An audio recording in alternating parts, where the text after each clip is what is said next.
నమస్తే, welcome to hit TV. ఈ రోజు మనతో పాటు ప్రముఖ ఆధ్యాత్మికవేత్త ప్రొఫెసర్ ముల్లపూడి సత్యనారాయణ మూర్తి గారు మనతో ఉన్నారు. వారితో మాట్లాడి మరిన్ని విషయాలు తెలుసుకునే ప్రయత్నం చేద్దాం. నమస్తే గురుగారు. నమస్కారం అమ్మా చాందిని. బాగున్నారా సార్? బాగున్నానమ్మా. సార్, మీరందరూ విజయవాడోళ్ళే కాబట్టి అసలు అవును. విజయవాడ గుడి ప్రతిష్టత గురించి చెప్తారా? తప్పకుండా. మనకిప్పుడు అసలే వచ్చేది దసరా పండుగ. ఆ దసరాకి దసరా అని అనగానే బెజవాడ కనకదుర్గమ్మ గుడే గుర్తొస్తది. ఇంకా మనకు అష్టాదశ శక్తిపీఠాలున్నాయి. అన్నీ అమ్మవారి స్వరూపాలే. పార్వతీదేవి, సతీదేవి యొక్క యోని భాగాలన్నీ, అన్ని శరీర భాగాలన్నీ పడి ఏర్పడినటువంటివి. ముఖ్యంగా అమ్మవారి యోని భాగం వెళ్ళిపడినటువంటి దాన్ని కామాఖ్య అని యోనిపీఠం అని ఎలాగైతే అంటామో, అలా మొత్తం ఈ అష్టాదశ శక్తిపీఠాలన్నిట్లికి కూడా కంబైన్డ్ సమష్టి స్వరూపము మాయాపీఠము, సమన్వయ పీఠాన్ని బెజవాడ కనకదుర్గమ్మ గుడి అంటాం అనమాట. అంటే మనకిప్పుడు అక్కడ యోనిపీఠం ఎలా అంటామో ఇక్కడ మనము మాయాపీఠం అంటాం. అందువల్ల 'శక్తి' సినిమా చూసావా నువ్వు? జూనియర్ ఎన్టీఆర్‌ది. మెహర్ రమేష్ నిర్మాత ఆయన. తర్వాత అశ్విని దత్ ప్రొడ్యూసరు. మెహర్ రమేష్ ఏమో డైరెక్టర్. జూనియర్ ఎన్టీఆర్ అందులో హీరో. అప్పుడు అందులో ఆ సినిమాలో మనకి 'శక్తి' సినిమాకి మొత్తం స్టోరీ ఏంటంటే 18 శక్తిపీఠాలకి ఒక లింక్డ్ గుడి కింద కట్టారు. మొత్తం 18 గుళ్ళకి ఒక లింక్డ్ గుడి. విలన్‌లొచ్చి ఈ గుడిలో ఒకటి పడగొడుతుంటే అక్కడ శక్తిపీఠంలో ఒక్కొక్క గుళ్ళో ఒక్కొక్కటి పడిపోతా ఉంటది. ఒక స్తంభం అలాగా. అది నిజమనమాట. ఆ స్టోరీ మా గురువుగారినే నేనుండగానే వీళ్ళందరూ వచ్చారు. మా గురువుగారు మా ప్రధాన పూజారి బెజవాడ కనకదుర్గమ్మ దేవస్థానానికి దత్తాత్రేయ శర్మ గారిని ఎప్పుడో అనమాట. సో ఇదెప్పుడో ఆ సినిమా రిలీజ్ అయిన కొత్తల్లో. సో అలాగే మా గురువుగారు, ఇంకో గురువుగారు పురాణపండి రాధాకృష్ణమూర్తి గారు వీళ్ళందరూ కూర్చుండగా ఈ ఈ యొక్క స్టోరీ డిస్కషన్ జరిగింది. అప్పుడు వేణుగోపాల్ రెడ్డి గారు ఈవోగా ఉండేవారు. మనకి ఎగ్జిక్యూటివ్ ఆఫీసర్‌గా బెజవాడ దేవస్థానానికి. అప్పుడు ఈ స్టోరీ సమన్వయ పీఠం ఇలా అని చెప్పారనమాట. ఇప్పుడు మనకి బెజవాడ కనకదుర్గమ్మ తల్లికి దుర్గా అంటామా? కనకదుర్గ అంటామా? కనకదుర్గ అంటాం. మిగతా ఏ గుళ్ళైనా దుర్గ అంటాం. ఎందువలన కనకదుర్గ అంటే కనకము అంటే ఏంటంటే బంగారం అని అర్థం. బంగారు దుర్గ అంటే ఇది ఎవల ఎప్పటి నుంచి ఉందండి? ఇది కృతయుగం నుంచి ఉంది. ఈ అమ్మవారు ఎప్పుడు సనాతనమైనటువంటి తల్లి ఎప్పటి నుంచి ఉన్నటువంటిది కాబట్టి మనము హేమదుర్గ బంగారపు ఛాయతో మెరిసిపోతూ ఉంటుందన్నమాట అమ్మవారు. అందుకని హేమదుర్గ అంటాం. హేమము అంటే బంగారం. కనకదుర్గ అని ఎలా వచ్చిందంటే మాధవవర్మ అనేసి ఒక రాజున్నాడు. మాధవ బర్భమంటి మహికాంతుల నరించిన తల్లి నీవు, అన మహిషాసురుని మర్దించిన జనని నీవు, లేరు నీబంటి వారలి దారుణి తలంబనం జోడనట్టియో శంభురాణి. అమ్మ శంభురాణి శివుని యొక్క భార్య. అసలు విశ్వమంతా వెతికినా నీలాంటి నీతో సమానమైనటువంటి తల్లి ఇంకొకళ్ళు దొరకరు కదమ్మా అన్నారు. అందుకే ఆమె జగన్మాత అనమాట. ఈ మాధవవర్మ అనేటటువంటి రాజు 16వ శతాబ్దంలో ఉండేవాడు. మా విజయవాడని పరిపాలించాడు. పరిపాలిస్తే అక్కడ ఏం జరిగింది, ఆయనకు ఒక కొడుకున్నాడు. ఆ కొడుకు కొత్తగా పెళ్లి చేసుకుని కోడలు తెచ్చుకున్నాడు. మొత్తం మనం ఎవరైనా కొత్త కోడలు వస్తే అందరూ ఇళ్ళకొచ్చి చూస్తారు కదా, చుట్టాలు, ఊర్లో వాళ్ళు, తెలిసిన వాళ్ళంతా. మరి రాజుగారి కొడుక్కే పెళ్ళి అంటే మొత్తం రాజ్యంలో జనం అంతా వస్తే రాజుగారి ఇల్లు సరిపోదు. అందుకని రాజుగారులు ఏం చేస్తారంటే వాళ్ళ కొడుకు వాళ్ళ కోళ్ళలో కలిసి రథం మీద బయటికి వెళ్ళి ఊరేగింపులో ఆ ప్రజల మధ్యలోకి వెళ్ళి వీధి వీధి తిరుగుతారు. జనమంతా చూస్తారు. అలా తిరిగే క్రమంలో ఒక నిరుపేద అయినటువంటి పువ్వులు అమ్ముకునే ఆమె ఒకటి ఉంటుంది. ఒక ఆవిడకు ఒక కొడుకు ఉంటాడు. ఆ కొడుకు ఈ రథం కింద పడి చచ్చిపోతాడు. ఇతను ప్రమాదవశాత్తు జరిగింది. పాపం ఇలా కొడుకు ఏం చంపలేదు. మాధవవర్మ కొడుకు ఏం చంపల, యువరాజు. అయినా సరే మాధవవర్మ ఏం చేశాడు, తన కొడుకు వల్లే ఈ ప్రాణం పోయిందని చెప్పేసి తన కొడుకుని కూడా చూడకుండా నిర్దాక్షిణ్యంగా అతనికి ఉరిశిక్ష వేశాడు.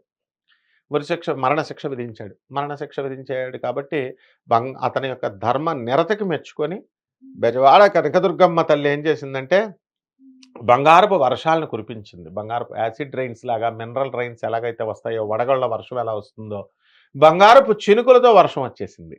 అందుకని బంగారం అంటే కనకము. ఆ రోజు నుంచి దుర్గ మామూలు దుర్గ కనకదుర్గ అయిపోయిందనమాట. కాబట్టి అప్పుడు ఈ యొక్క రాజు ప్రతిష్ట కూడా మొత్తం అంతా బతికించేసింది, వాడిని అయిపోయింది. ఇది ఏదో కథ అనుకుంటాం. ఇది కథ కాదు. బెజవాడ చరిత్రలో జరిగినటువంటి సంఘటనగా ఆర్కియలాజికల్ డిపార్ట్మెంట్ వారు ఈ ఫలానా ఏ తారీఖులో, ఏ సంవత్సరంలో, ఏ సమయం నుంచి ఏ సమయం వరకు బంగారపు చినుకులు పడిందో వాళ్ళ డిపార్ట్మెంట్లో నోట్ చేశారు. బెజవాడ ఆర్కియలాజికల్ డిపార్ట్మెంట్లో చెక్ చేసుకుంటే ఈ ఇన్సిడెంట్ ఉంటుంది. ఇది ఫస్ట్ స్టోరీ. తర్వాత బెజవాడ కనకదుర్గమ్మ తల్లిని దర్శించడానికి ఎంతమంది వచ్చారో తెలుసా? ఇప్పుడు మామూలుగా మనం వెళ్తాం కదా!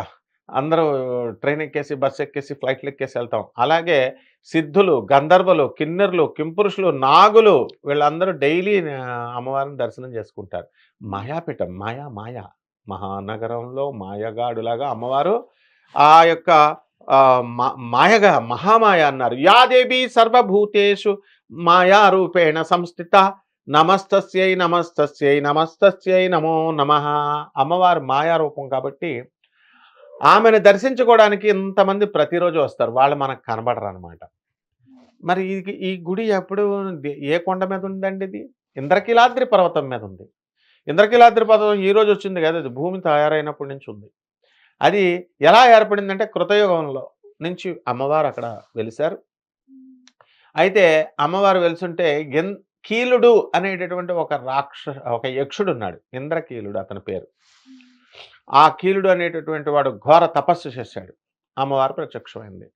ఏమిట్రా నీ కోరిక అంటే, మనమైతే బిల్డింగ్లు అవే అడుగుతాం, కార్లు అడుగుతాం. ఆయన ఏమడిగాడు, అమ్మ నువ్వు నా శిరస్సు మీద ఉండిపోవాలి, నువ్వు నా గర్భంలో ఉండిపోవాలి తల్లి అని అంటే, సరే అని అతన్ని ఒక పర్వతం కింద మార్చి ఆమెమో ఆ అమ్మవారు ఆ కొండపైన వెలిసింది. ఆ కడుపులో మనకి క్రింద. అందుకనే అన్ని తిరుపతి కొండ ఉందనుకో, 7 కొండల పైన ఉంటాడు వెంకటేశ్వర స్వామి. ఏ గుడి అన్నా చూడు, మంగళగిరి నరసింహస్వామి పైన ఉంటాడు, కానీ ఇక్కడ మాత్రం ఆ గుడి మధ్యలో ఉంటాడు బెజవాడ కనకదుర్గమ్మ తల్లి. అది రెండో హిస్టరీ. ఇంద్రుడు కూడా అమ్మవారు తమ ఇంద్ర పదవిని ఒకసారి పోయింది ఆయనకి. పోతే ఇంద్ర పదవిని నిలబెట్టడం కోసం ఇంద్రుడు కూడా తపస్సు చేసి అమ్మవారిని ఇక్కడ అర్చించాడు. తర్వాత బ్రహ్మదేవుడు స్వయంగా వచ్చి ఈ కొండ మీద ఈయనకు మరి మల్లీశ్వర స్వామి కూడా ఉన్నాడు అనమాట. ఇక్కడ ఈశ్వరుడు కూడా ఉన్నాడు. ఆయన ఏం చేశాడు, మల్లె పువ్వులతో ఈ ఈశ్వరుడిని ఆరాధించాడు బ్రహ్మదేవుడు. అందుకని మల్లీశ్వర స్వామి అని పేరు వచ్చింది. మల్లీశ్వరుడు, మల్లికార్జునుడు అని 2 చోట్లే అంటాం. శ్రీశైల భ్రమరాంబిక దగ్గర మల్లికార్జున స్వామి అంటాం, ఈయనేమో మల్లీశ్వర స్వామి అంటాం. అందుకని ఆ దేవస్థానం పేరు దుర్గా మల్లీశ్వర దేవస్థానం. 2 అయిపోయింది. ఇప్పుడు అసలు ఆ బెజవాడ కనకదుర్గమ్మ తల్లి గుడి ఉంది, బాగుంది. క్రిందేమో కృష్ణానది ప్రవహిస్తుంది. కృష్ణానది ఎవరో కాదు, ఈమె చెల్లెలు అనమాట. చెల్లి ఒకసారి నీ ముక్కు కూడా బాగుంది బా అని అడుగుద్ది ఈమె. ఇస్తే మామూలుగా ఎక్స్చేంజ్ చేసుకుంటారు కదా, నువ్వు మీ చెల్లి. అలా ఇస్తే, ఇది బాగుంది, నాకు ఈ శారీ బాగా నప్పింది, ఇంకా నేను నీకు ఇవ్వను అని మీరు ఎలాగైతే దొబ్బేస్తారో, అలా బెజవాడ కనకదుర్గమ్మ కూడా వాళ్ళ చెల్లి దగ్గర దొబ్బేసి, ఈ ముక్కుపుడకు నేను దొబ్బేస్తున్నాను, నీకు ఇవ్వను అనేసి పెళ్ళి కొండ ఎక్కి కూర్చుంది. అయితే మరి ఊరుకుంటుందా చెల్లి? ఆమె నా ముక్కుపుడికి ఎలాగైనా సరే నేను తీసుకుంటాను, నువ్వు ఇవ్వకపోతే అని. కలియుగ అంతానికి ఈ కృష్ణానది ఏం చేస్తుందంటే, అంత పైకి పొంగి బెజవాడ కనకదుర్గమ్మ తల్లి యొక్క ముక్కు పుడక దగ్గరికి వచ్చి ముక్కు పుడకను లాక్కొని వెళ్ళిపోద్ది. ఇది పోతులూరు వీరబ్రహ్మేంద్ర స్వామి వారు తమ కాలజ్ఞానంలో నిర్వచించారు. అంటే కలియుగాంతానికి కనకదుర్గమ్మ ముక్కు పుడకకి లింక్. కలియుగాంతం ఖచ్చితంగా ముక్కు పుడకను తీసుకెళ్తుంది. ఇకపోతే మంగళగిరి కొండను ఈ బెజవాడ కనకదుర్గమ్మ కొండ 2 కలిసి ఉండేది, ఒకటే కొండ. కృష్ణానది ప్రవహిస్తుంది కదా, చిన్న కన్నం ఇవ్వయ్యా అన్నది అందులో నుంచి వెళ్తుంది అని అందరు అడిగితే, నేను ఇవ్వను అంటది. దేవతలు అందరూ వచ్చి అడిగితే బెజవాడ కనకదుర్గమ్మ. బ్రహ్మదేవుడు స్వయంగా వచ్చి కొంచెం ఇవ్వమ్మా మరి ఎలాగెళ్తుంది అని అంటే, సరేలే అని చిన్న బెజ్జం పెట్టుకోమని ఇస్తే, ఆ కృష్ణానది అసలే కసి మీద ఉంది కదా, నా ముక్కుపడికి ఎత్తుకెళ్ళిపోయిందని. అందుకని ఏం చేసింది, పెద్ద ఉగ్ర రూపం దాల్చి పెద్ద ప్రవాహంతో ఫాట్మని ఆ కొండ మధ్యని చీల్చేసింది. చీల్చేసరికి 2 ముక్కలు, ఇప్పుడు కొండ ఎలా ఉంది, 2 కింద విడిపోయి ఇటేపేమో ఇంద్రకీలాద్రి అయింది, ఇటువైపు కొండ వెళ్ళి మంగళగిరి వెళ్ళిపోయి పానకాల నరసింహస్వామి అక్కడ ఉన్నాడనమాట. ఆయన దాని మీద వెలిసాడు. ఆ 2 కొండలు అసలు యాక్చువల్గా ఒకటే కొండట. ఇకపోతే ఈ బెజవాడ సిటీకి విజయవాడ అని పేరు అసలు ఎలా వచ్చింది? విజయుడు అంటే ఎవరు? అర్జునుడు ఏం చేశాడు, ద్వాపర యుగంలో తపస్సు చేసుకున్నాడు. వాళ్ళ తాత అయినటువంటి వ్యాసులు వారు టైం వేస్ట్ చేసుకోకరా, వనవాసంలో వెళ్ళి చక్కగా అస్త్రాలు అవన్నీ సంపాదించుకోండి అంటే, ఇంద్రకీలాద్రి పర్వతం మీదకి వచ్చి ఘోర తపస్సు చేస్తాడు. ఎంత ఈజీ అమ్మా తపస్సు చేయడం, ఒంటికాల మీద నుంచున్నాం, లేదా పని పట్టలేక మొత్తం అన్ని పనులు మానేసి ఏ డ్యూటీలకు వెళ్ళక్కలేదు, ఏ ఉద్యోగాలకు వెళ్ళక్కలేదు. నేను చిన్నప్పుడు అలా చేసేవాడిని. అర్జునుడికి వచ్చినట్టు నాకు కూడా పాశుపతాస్త్రం వస్తుందేమో అని ఒంటికాల మీద నుంచి ఓం నమ శివాయ, ఓం నమ శివాయ, ఓం నమ శివాయ అని చేశాడు. శివుడు వచ్చేసాడు, పాశుపతాస్త్రం ఇచ్చేశాడు. ఇచ్చేసేటప్పుడు డైరెక్ట్‌గా ఊరికనే ఇచ్చేయడు. టెస్ట్ చేస్తాడు. అసలు వీడికి అర్హత ఉందా లేదా అని. ఇప్పుడు పెన్సిలిన్ ఉంది. డైరెక్ట్ ఎళ్ళినోడికల్లా ఇంజెక్షన్ ఇస్తాడు. గుటుకుమని చస్తాడు ఒక్కొక్కడు. షివరింగ్ అయ్యి పడనోడు. అందుకని ఏం చేస్తాం, టెస్ట్ చేస్తాం. టెస్ట్ చేసి ఇది వీడికి పడినోడికే ఇస్తాం. మన కరోనా టైంలో కూడా వ్యాక్సిన్ టెస్టింగ్ చేసాం కదా! అలాగే డోస్ 200 ఎంజీ, 1000 ఎంజీ, 500 ఎంజీ అని టాబ్లెట్స్ డోస్ ఉంటాయి. చిన్న పిల్లోడికి సిరప్ ఇస్తాం. టాబ్లెట్ ఇస్తే గుటుకుమని పైకి పోతాడు వాడు 500 ఎంజీ ఇస్తే. అలాగే ఈ బాడీ తత్వం కూడా ఈ ముసలోళ్ళకి వీళ్ళకి కూడా 200 ఎంజీ చిన్నగా సరిపోద్దా లేదా అని. ఆర్ఎంపీ డాక్టర్లు ఉంటారు. వాళ్ళేం చేస్తారు, టపక్‌మని ఒకేసారి 500 ఎంజీ, 750 ఎంజీ అని రాసేస్తారు. అప్పుడు వీళ్ళేం చేస్తారు, అబ్బా! ఆ డాక్టర్ ఎంత మంచోడో, ఎళ్ళగానే రాత్రికి రాత్రే తగ్గిపోయింది. 1 డేలో తగ్గిపోయిందండి అంటాడు. ఎంబీబీఎస్ హైలీ క్వాలిఫైడ్ ఎండీ డాక్టర్లు అలా రాయరు. చిన్నగా స్లోగా వస్తారు. 100 ఎంజీ ఇస్తారు. 200, 300 అలా ఇచ్చి స్లోగా ఇది వారం రోజులు పడుద్ది కదా! ఈ ట్రిక్ తెలుసుకోదు ఈళ్ళు. ఎందుకని ఈళ్ళు ఎంబీబీఎస్ వాళ్ళు ఎలా చేస్తారు అంటే, ఒక్కసారి 500 ఎంజీ అలవాటు చేసామనుకో బాడీకి, ఇంకా తర్వాత నెక్స్ట్ జ్వరం వచ్చినప్పుడు మనకి 200 ఎంజీ, 100 ఎంజీ ఏస్తే పనిచేయవు. ఇది డాక్టర్లకు తెలుసు కాబట్టి మన బాడీ సిస్టమ్‌ని పాడు చేయకుండా ఉండడం కోసం చదువుకున్న వాళ్ళు కాబట్టి, వాళ్ళ కోర్స్ కాబట్టి పాపం ఎంబీబీఎస్‌లు, ఎండీలు, ఎంఎస్‌లు కేర్‌ఫుల్‌గా రాస్తారు. ఆర్ఎంపీలకి ఏం పోయింది, మనకు పేరొచ్చేయాలి అంతే. రాత్రికి రాత్రే ఇప్పుడు యూట్యూబ్‌లో వస్తున్నారు. ఇప్పుడు మా గురువుగారు చాగంటి కోటేశ్వరరావు గారు, గరికపాటి గారు 40 సంవత్సరాలు చెప్పినా సరే పాపం వాళ్ళు ప్రముఖ ఆధ్యాత్మికవేత్తలని ఏసుకోరాళ్ళు. ఇక్కడికొచ్చినోళ్ళంతా మన ఛానల్‌కి వచ్చినోళ్ళు, అన్ని ఛానల్‌కి వచ్చినోళ్ళు 2 వీడియోలు చెప్పగానే ప్రముఖ ఆధ్యాత్మికవేత్త, ప్రముఖ జ్యోతిష పండితులు, అంతర్జాతీయ, ఇంటర్నేషనల్ ఇలా ఏసేసుకుంటున్నారు. అలాగే ఇది కూడా అనమాట. కాబట్టి ఇక్కడ ఈ అసలు వీడికి ఆ పొటెన్సీ ఉందా లేదా? పాశుపతాస్త్రం 1000 ఎంజీ లాంటిది ఇచ్చేస్తే వీడు తట్టుకుంటదా? వీడి బాడీ తట్టుకోడా? అని శివుడొచ్చి టెస్టింగ్ కిరాత రూపంలో వస్తాడు. శివపార్వతులు, నందిగణాలు అందరూ వచ్చి ఒక ఒక పందిని, అడవి పందిని క్రియేట్ చేసి, అడవి పంది అర్జునుడి మీదకెళ్తుంటే అర్జునుడు ఏం చేస్తాడు, బాణం వేసి కొడతాడు దాన్ని. అదే టైంకి శివుడు కూడా బాణం వేసి కొడతాడు. బాణం వేసి కొడితే ఆ అడవి పంది చచ్చిపోయింది. నేనంటే నేను కొడితే చచ్చిపోయాడు, నేను కొడితే చచ్చిపోయాడని వీళ్ళిద్దరూ కలిసి వస్తారు. వస్తే అప్పుడు వాగ్వాదం జరుగుతుంది. శివపార్వతుల ఈ యొక్క ఈశ్వరుడికి తర్వాత అర్జునుడికి యుద్ధం జరుగుతుంది. యుద్ధం జరిగినప్పుడు గెలిచాడు ఎవరు, పరమేశ్వరుడే గెలుస్తాడు. కానీ శభాస్రా నీకింత శక్తి ఉంది అని చెప్పేసి తట్టుకొని పాశుపతాస్త్రాన్ని ప్రసాదించాడు. అందువలన విజయుడంటే అర్జునుడు. అక్కడ ఇంద్రకీలాద్రి మీద పాశుపతాస్త్రం సంపాదించాడు. ఏం మంత్రంతో? సింపుల్ ఓం నమ శివాయ మంత్రం. ఇప్పుడు వీళ్ళేం చేస్తున్నారు డూప్లికేట్ గాళ్ళు, ఇప్పుడు ఓం నమ శివాయ మామూలు మంత్రం, దీనికి పవర్ లేదు. ఇది ఓము నమ శివాయ, ఓము నమస్కారం శివ, ఓం నమో నారాయణ విష్ణుమూర్తి నీకు నమస్కారం, వీటితో ఉండదు, మీకేం రాదు. ఓం హ్రాం హ్రీం బ్లూం బ్లాం ఇలాంటి మంత్రాలు చేస్తే మీకు ఈ యొక్క దశమహావిద్యలు, పెద్ద పెద్ద మంత్రాలు, చిన్న పామును పెద్ద కర్రతో కొట్టొచ్చు, అలాంటి మంత్రాలు చేస్తే మీకు ఎక్కువ ఫలితం ఇస్తుంది అని చెప్పి సొల్లు కబుర్లు చెప్తే ఈ జనాలంతా పేపర్లు పట్టుకుని వెళ్ళి జపాలు చేసేస్తున్నారు. ఇప్పుడు గ్రహణం ఎప్పుడు వస్తుందా, కనిపించినా కనిపించకపోయినా సూర్యగ్రహణం ఎప్పుడు వస్తుందా చేసి పడేస్తున్నారు. కాబట్టి విజయుడు అర్జునుడికి ఇచ్చాడు. మరి నేను నుంచొని తపస్సులు చేసేసేవాడిని. ఆ తర్వాత బుద్ధి వచ్చి, బాబాయ్ చదువుకోవాలి నాయన, అలా రాడు, మనం చదువుకొని కష్టపడి ఇలాగా చదువుకోవాలమ్మా అని చెప్తే అప్పుడు మనకి జ్ఞానోదయమే ప్రొఫెసర్లు అయ్యాం, ఆధారణ మీద పండితులయ్యాం. ఈ రోజున బాబు మీరు అలా చెడిపోకంటారు నాయన. తపస్సు అంటే చాలామంది తెలియక పూజలు అంటే ఏమనుకుంటారంటే కూర్చొని కొంకాలు వేసేసి పసుపులు వేసేస్తే అమ్మవారు ప్రత్యక్షం అయిపోద్ది, ఓం నమ శివాయ అని చెప్పేసి ఇలా తపస్సులు చేసేస్తే వచ్చేస్తాడు దేవుడు అనుకోవడం తప్పనమాట. మన పని మనం చేసుకుంటూ దైవతత్వాన్ని రియలైజ్ అవుతూ మన ఉద్యోగాలు మనం చేసుకుంటూ అప్పుడు మాత్రమే దేవుడు ఆశీర్వదిస్తాడు, రియలైజ్ చేస్తాడు మనల్ని. మనం తెలుసుకుంటాం. ఈ తత్వం తెలుసుకోక చాలామంది నాశనం అయిపోతున్నారు. ఈ దొంగ గురువులంతా కూడా ఏం చేస్తున్నారంటే వాళ్ళని భ్రమంలో ఉంచేస్తున్నారు. ఇదంతా కూడా మాయ అనమాట.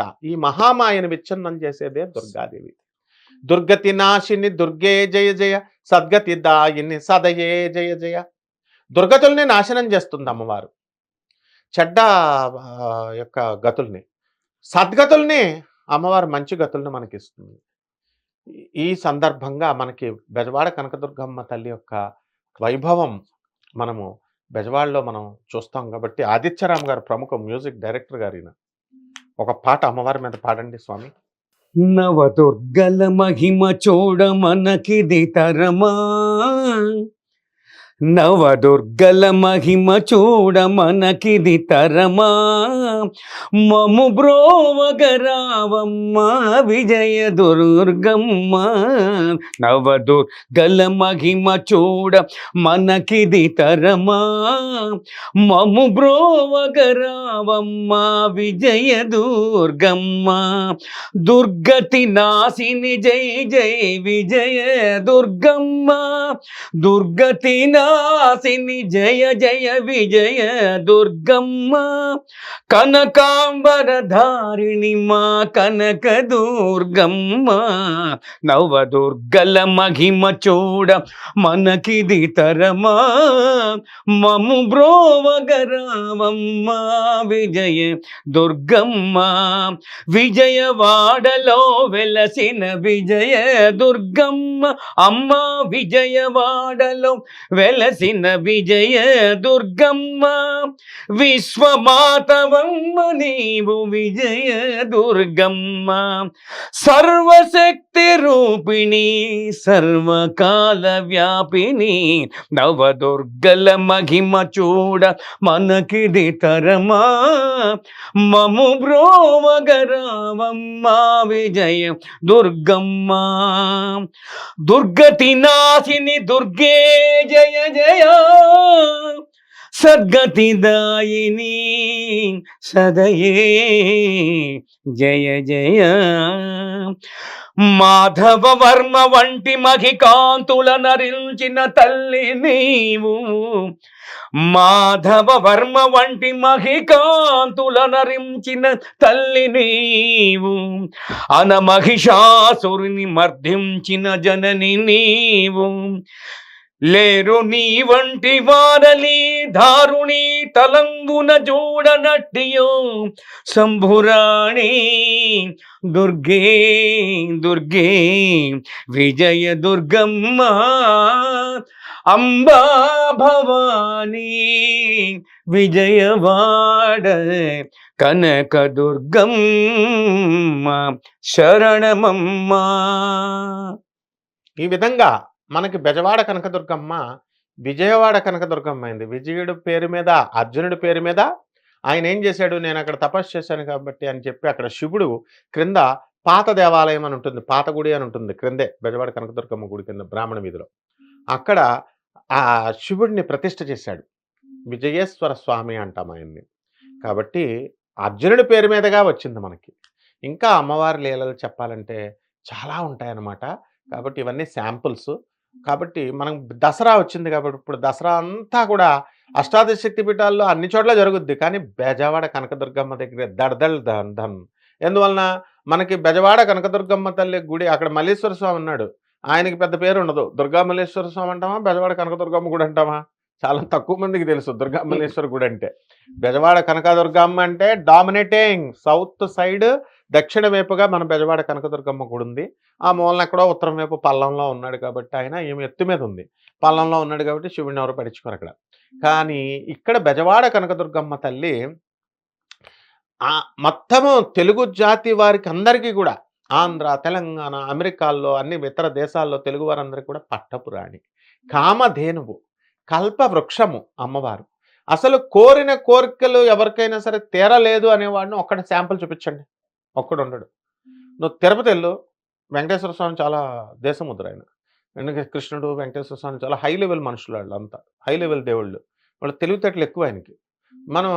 మనం వెళ్ళి ఏది అడిగినా సరే దానికి రివర్స్ ఇంకా ఇంకా యాబు మంచిగా ఇంకా ప్లాన్లు వేసేస్తాడే.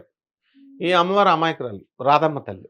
మోసపోయినా పర్వాలేదని కృష్ణుడి చేతిలో బోడిసార్లు మోసపోయింది రాధమ్మ, శివుడి చేతిలో బోడిసార్లు మోసపోయింది పార్వతి. ఎలాగైతే మగవాళ్ళ చేతిలో ఆడవాళ్ళు మోసపోతూ ఉంటారో ఆ స్త్రీ శక్తి ఆ అమ్మవారు. అందుకని ఈ తెంగర బ్యాచ్ చాలు మనకి. అందువలన అమ్మవారు అమాయకురాలు కాబట్టి అమ్మవారిని తలిచినటువంటి పూజించినటువంటి వాళ్ళకు ఒక్కడ కూడా ఇంతవరకు కోరిక నెరవేరలేదు అనేవాడిని నేను ఎక్కడా చూడలే. శత్రు పీడ పోతుంది బెజవాడ కనకదుర్గమ్మకి. అంతేకాదు జగద్గురువైనటువంటి ఆదిశంకరాచార్యులు వారు వచ్చారు, గౌతమ బుద్ధుడు వచ్చాడు. గౌతమ బుద్ధుడు నాగార్జున కొండ వరకే వచ్చాడండి, ఆంధ్రలో పర్యటించలేదండి అని ఒక ఆయన అన్నాడు. నో, వచ్చాడు. గౌతమ బుద్ధుడు. తర్వాత హుయాన్ సాంగ్ చైనీస్ యాత్రికులు వీళ్ళు. హుయాన్ సాంగ్ అనేటటువంటి ఆయన వచ్చాడు. శ్రీకృష్ణుడు దర్శించుకున్నాడు, శ్రీరాముడు దర్శించుకున్నాడు బెజవాడ కనకదుర్గమ్మని. పాండవులంతా దర్శించుకున్నాడు, అర్జునుడు ఏకంగా అక్కడ తపస్య చేశాడు. వీళ్ళందరికీ కూడా ఎలా రూపంలో, తారా రూపంలో, దశమహావిద్యల రూపమైనటువంటి మొదటి దేవత అయినటువంటి తారా రూపంలో అమ్మవారు star, twinkle twinkle little star, అట్లా ఆ తారా రూపంలో అమ్మవారు దర్శనం ఇచ్చింది వీళ్ళందరికీ కూడా. ఇక ఆఖరిగా అమ్మ ఒకటి చెప్తాను, జగద్గురు ఆదిశంకరాచార్యులే కాకుండా వీరశైవ పీఠం అని ఉంటుంది. వీరశైవం, ఇంతకుముందు మనకి శైవం, వీరశైవం, వైష్ణవం, వీరవైష్ణవం ఇలా పీఠాలకు అధిపతులు ఉంటారు. పండితారాధ్యుల వారని ఉన్నారు. ఇప్పుడు కూడా మనకి శ్రీశైలంలో భ్రమరాంబిక గుడి కింద ఉంది మఠం పండితారాధ్యుల వారిది. ఆ కాలం ఇప్పుడు 110 పండితారాధ్యుల వారు వస్తున్నారు పరంపరలో. ఇప్పుడు శంకరాచార్యుల వారు, మా గురువు గారు శృంగేరి పీఠాధిపతులు 36వ శంకరాచార్య భారతీతీర్థ స్వాముల వారు, 37వ శంకరాచార్య విధిశేఖరేంద్ర సరస్వతుల వారు ఎలాగైతే పరంపరలో వస్తున్నామో ఆ విధంగా ఈయన పండితారాధ్యుల వారు, మొట్టమొదటి పండితారాధ్యుల వారు. ఆయన అయ్యన్న పాత్రుడు అని ఆయన అయ్యన్న పాత్రుడు కాదు, అయ్యన్న పంతులు అని ఒక ఆయన మహాభక్తులు. వీళ్ళిద్దరూ కూడా బెజవాడ కనకదుర్గమ్మ తల్లి గుడికి వచ్చారు. వస్తే వీళ్ళకి జ్వరం వచ్చిందమ్మా. జ్వరం వస్తే రోజు వీళ్ళంతా మహాభక్తులు అంటే వెళ్ళి రోజు కూడా దర్శనం చేసుకోవాలి బెజవాడ కనకదుర్గమ్మని. దర్శనం చేసుకోకపోతే టిఫిన్ తినేవారు కాదు, మంచినీళ్ళు తాగేవారు కాదు. 3 days కంటిన్యూస్గా వీళ్ళిద్దరికి జ్వరం వచ్చేసింది. వచ్చేస్తే అప్పుడు ఏమేం జరిగింది, వెళ్ళి అలాగా ఎప్పుడు దుర్గమ్మని మనం దర్శించుకోవాలా అనుకుంటే జ్వరం తగ్గింది కొంచెం. 3వ రోజున తగ్గితే వెళ్ళి కృష్ణానదిలో స్నానం చేశారు. పొద్దున్నే లేవలేరుగా, తెల్లారుజాము 4 గంటలకి. ఇప్పుడంటే మన యూట్యూబ్ పండితులు వచ్చి బ్రహ్మ ముహూర్తంలోనే లేచిపోండి, మీకు అమ్మవారు ఠింగ్ మన ప్రత్యక్షం అవుద్దంటే ప్రతి ఒక్కరిని లేపేస్తున్నారు. తెల్లారుజాము 3 గంటలకి, 2 గంటలకి, 5 గంటలకల్లా బ్రహ్మ ముహూర్తంలోనే సూర్యోదయం కంటే ముందే మీకు పూజ అయిపోవాలంటే అప్పుడు దాకా పూజ చేసి మీకు కోట్లు వస్తాయి, లక్షలు వస్తాయి, ఇల్లులు వస్తాయి, భార్యలు వస్తారు అని చెప్పగానే టకటకటక చేసేస్తున్నారు. 5 గంటలకు పడుకుంటున్నారు ఆఫీసులకు వెళ్లకుండా. అలా తయారైపోయారనమాట. అప్పుడు వాళ్ళు అలాగా లేవకుండా పాపం జ్వరం తగ్గింది కాబట్టి 9కో 10కో 11కో ఏదో వెళ్ళారు. ఎండాకాలం సూర్యుడు వచ్చిన తర్వాత. ఈ లోపల దేవస్థానం వాళ్ళు, అది కొండ కదమ్మా, ఇప్పుడంటే తెరిచి ఉంటుంది 24 hours. బిజినెస్ బాగా జరుగుతుంది కాబట్టి తిరుపతి అయినా ఇదైనా అన్ని గుళ్ళు, దేవస్థానం గుళ్ళన్నీ 24 hours జరుగుతాయి. అప్పుడు దుకాణం 11 గంటలకు మూసేశారు అనుకుందాం. ఆ టైంకి వీళ్ళు వెళ్ళేసరికి గుడి తలుపులు మూసేస్తున్నాయి.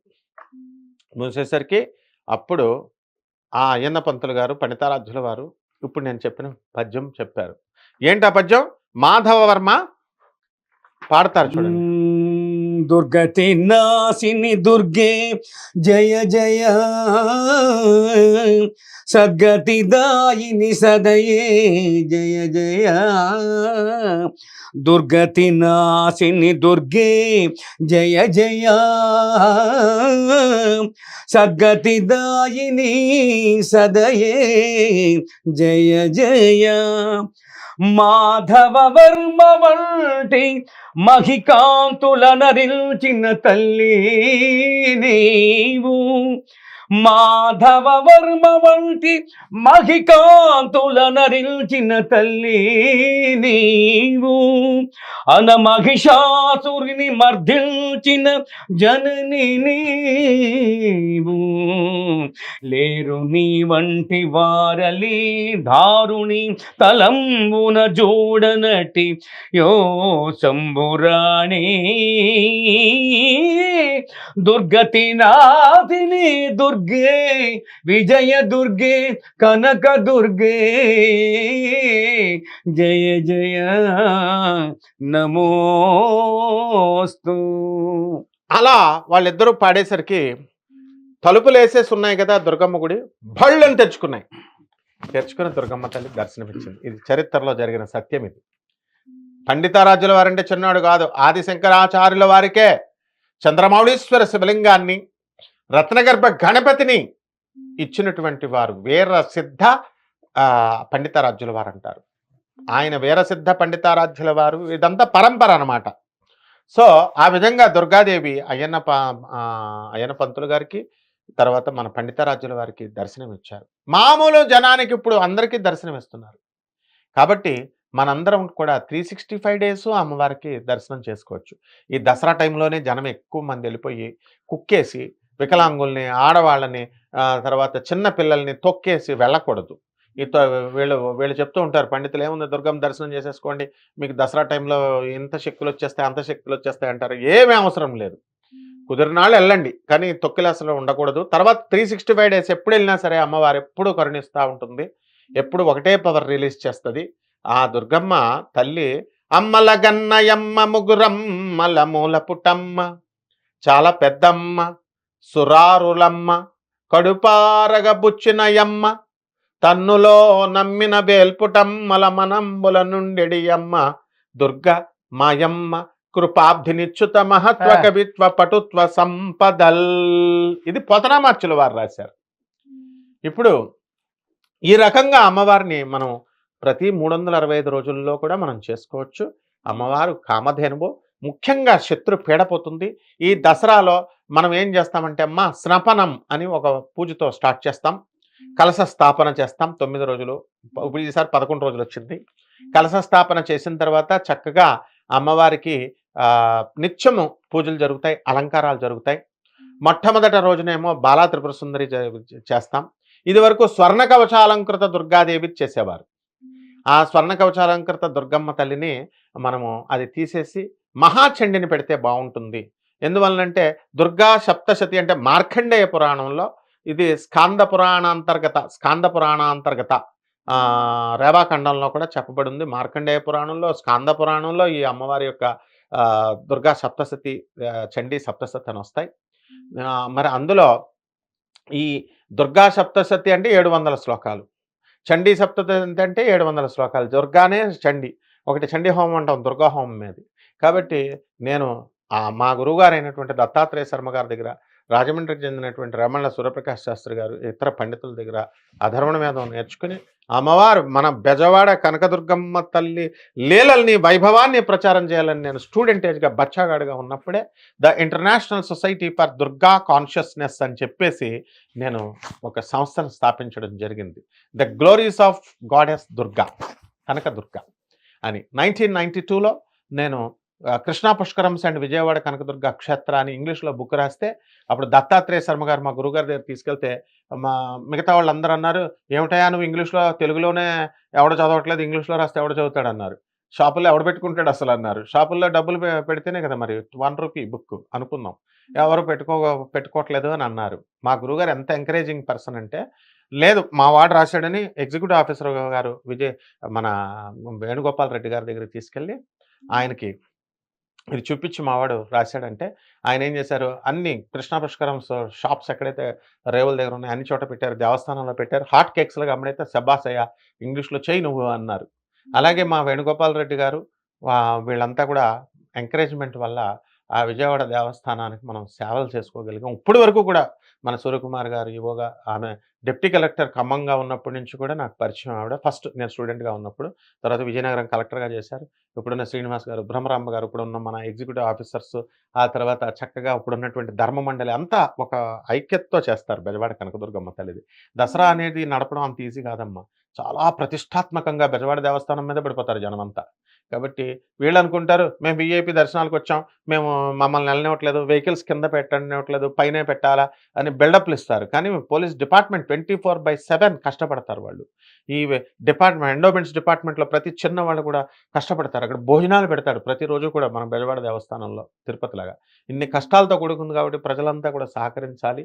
బెజవాడ కనకదుర్గమ్మ తల్లి మనకి ఎంతో చక్కగా మనల్ని కూడా కాపాడుతుంది. ముఖ్యంగా శత్రు పడిపోతుంది. ఎవరికి అక్కడ చండీ హోమాలు అవన్నీ చేస్తారు. మీరు ఇళ్లల్లోనే ఈ దుర్గా సప్తశతి పుస్తకం చదువుకొని చక్కగా అది పారాయణ చేసుకోవచ్చు. స్తోత్రాలు, దుర్గా స్తోత్రాలు చదువుకోవచ్చు. ఆ తర్వాత ఆ మహిషాసురుని చంపింది కాబట్టి, ఎక్కడ బెజవాడ కనకదుర్గమ్మ కొండ మీద నుంచి మహిషాసురుని తరిమింది. వాడు తరిమితే వాడు పారిపోయాడు. ఎంత పెద్ద బిల్డప్ ఇచ్చాడు కదా, అమ్మవారు తరుముతుంటే పారిపోయాడు వాడు. పారిపోతే చాముండి హిల్స్ మైసూర్లో అక్కడ చంపి పడేసింది. చంపేస్తే అందుకే వాడు స్టాచ్యూ పెట్టారు. తర్వాత ఆ యొక్క త్రిశూలాన్ని తీసుకొచ్చి వాడిని చంపేసింది, తీసుకొచ్చి కోనేరు ఉంటుంది, ఇంకా నువ్వు పుట్టలేదనమాట. ఆ బెజవాడ కనకదుర్గంలో కోనేరు ఉండేది. అందులో కడిగితే రెడిష్ వాటర్ లాగా ఉండేది లైట్గా. ఇప్పుడు అంబుబచ్చి అని కామాఖ్య అని అంటున్నారు కదా, ఆగస్టు నెలలో అంబుబచ్చి ఫంక్షన్ జరిగేటప్పుడు ఎర్రగా అయిపోద్ది అని అవన్నీ ఎర్రప నీళ్ళు అన్నీ మేము చిన్నప్పటి నుంచి మేము చూసాం. మేమే మూసేసాం ఆ యొక్క కోనేరు ఎక్స్పాన్షన్ జరుగుతున్నప్పుడు మా వేణుగోపాల్ రెడ్డి గారు ఈవోగా ఉన్నప్పుడు మా గురువుగారు చెప్పిన తర్వాతే ఇవన్నీ. సో ఎంతో చరిత్ర ఉంది. అంతేకాదు బెజవాడ కనకదుర్గమ్మ గుడి అనగానే కేవలం ఒక గుడేమో అనుకుంటాం. చా చింతామణి దుర్గాని 4వ ద్వారం 9 ద్వారాలు ఉంటాయి. నవావరణ పూజ అంటాం. శ్రీచక్రంలో 9 ఆవరణాల పూజ చేస్తాం కదా! ఆ 9 ఆవరణం అంటే ఎంట్రీ అనమాట. ఇది మొదటి ఎంట్రీ అమ్మవారిది. అలా పైన ఇంకా 9 ఎంట్రీలు ఉన్నాయిరా, 9 కొండలు ఉన్నాయిరా, ఇంకా తిరుపతి ఎంత 7 కొండలే. మన దుర్గమ్మ 9 కొండలు అంటే అబ్బో! అయితే గ్రేట్ అన్నట్టు నేను వెళ్తానని చెప్పేసి బయలుదేరేవాడిని. 4వ ద్వారంకి వెళ్ళిన తర్వాత కుక్కలు వచ్చేసి తరిమేసేయి మమ్మల్ని. ఎందువలన అంటే భైరవుడు కాపలా కాస్తాడక్కడ అమ్మవారికి. ఏం బెజవాడ కనకదుర్గమ్మ అంటే అంత ఆషామాషి కాదు, వెళ్ళడం దర్శనాలు చేసేసుకోవడం కాదు. ఆ తర్వాత జగద్గురువు అయినటువంటి ఆదిశంకరాచార్యులు వారు వచ్చి మేకల్ని, కోళ్ళని, చెత్త అంతా బలిస్తుంటే నాన్ సెన్స్ ఇదంతి అని చెప్పేసి దాన్ని డిస్మిస్ చేసేసి ఆయన కుంకుమతో పూజ చేసుకోండి అమ్మవారి రక్తం ప్రతిబింబం. నిమ్మకాయలు చేయండి కోడి బలుల్లాగా, గుమ్మడికాయలు చేయండి, గుమ్మడికాయ హారతి, బూడిద గుమ్మడికాయలు, సూర్య గుమ్మడికాయలు హారతి అని పెట్టారు. అలాగే జగద్గురువు అయినటువంటి ఆదిశంకరాచార్యులు వారు అమ్మవారు మహిషాసురుని మధ్యని చంపేసిన తర్వాత చాలా కోపంతో ఊగిపోతూ ఉండగా ఆ భక్తులందరూ మనం వెళ్ళి దండం పెట్టుకుంటుంటే ఆ అమ్మవారి యొక్క రౌద్ర గణాలన్నీ కూడా మన మీద పడిపోయి మనకి హాని జరుగుతున్నప్పుడు ఆయన అమ్మవారి యొక్క రౌద్ర గణాలన్నీ విత్డ్రా చేసేసి మనకి వేరే విగ్రహంలో పెట్టి మొగలరాజపురం కొండల్లో ఎక్కడో పెట్టారు అని చెప్తా ఉంటారు. అదంతా కాన్ఫిడెన్షియల్ మ్యాటర్స్ అది. సో అక్కడ మనకు ఆ తర్వాత నుంచి బెజవాడ కనకదుర్గమ్మ దగ్గరికి భక్తులంతా వచ్చి మీరు దర్శనం చేసుకోండి. ఎప్పుడు కూడా దుర్గా శ్లోకాలు చదవకండి. ఇక్కడ దుర్గా సహస్రనామాలు చదవకండి, అమ్మవారు జాగృతం అవుతుందని పెద్దలు చెప్తారు. ఆయన జగద్గురు ఆదిశంకరాచార్యులు వాళ్ళు లలితా సహస్రం చదవమన్నారు. అందువల్లనే లలితా సహస్రంతో మనకి బెజవాడ కనకదుర్గమ్మ మీద నిత్యం పూజలు చేస్తాం. కాబట్టి ఆ గుడి అంగుళం నాకు తెలుసు. చిన్నప్పటి నుంచి కూడా మేము అక్కడ పడుకునే వాళ్ళం, పెరిగాము. ఆ బల్లల మీద పడుకునే వాళ్ళం. రాధాకృష్ణ ఇది అంతా కూడా అంత అనుబంధం ఉంది. కాబట్టి ఆ బెజవాడ కనకదుర్గమ్మ ఇంతవరకు ఎవరిని కూడా నేను అనుగ్రహించలేదు అన్న పేరు లేదనమాట. కాబట్టి దసరా వైభవాలు బ్రహ్మాండంగా జరుగుతాయి. ఇప్పుడు అక్కడ ఏ అవతారాలు ఎలా జరుగుతాయో అంతా కూడా మనం చెప్పుకుందాం. ధన్యవాదాలు.